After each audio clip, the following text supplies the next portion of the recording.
యోసేపు బయలుదేరి ఐగుప్తు దేశమందంతటా సంచరించెను. యోసేపు ఐగుప్తు రాజైన ఫరో ఎదుట నిలిచినప్పుడు 30 సంవత్సరముల వాడై ఉండెను. అప్పుడు యోసేపు ఫరో ఎదుట నుండి వెళ్లి ఐగుప్తు దేశమందంతటా సంచారము చేసెను. సమృద్ధిగా పంట పండిన 7 సంవత్సరములలో భూమి బహువిరివిగా పండెను. ఐగుప్తు దేశమందున్న 7 సంవత్సరముల ఆహారమంతయు అతడు సమకూర్చి ఆయా పట్టణములలో దాని నిలువ చేసెను. ఏ పట్టణము చుట్టూ నుండు పొలము యొక్క ధాన్యము ఆ పట్టణమందే నిలువ చేసెను. యోసేపు సముద్రపు ఇసుక వలె అతి విస్తారముగా ధాన్యము పోగు చేసెను. కొలుచుట అసాధ్యమాయను గనుక కొలుచుట మానివేశెను.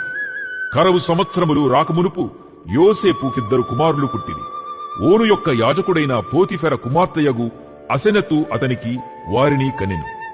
అప్పుడు యోసేపు, దేవుడు నా సమస్త బాధను నా తండ్రి ఇంటి వారినందరినీ నేను మరచిపోవునట్లు చేసెనని చెప్పి తన జ్యేష్ఠ కుమారు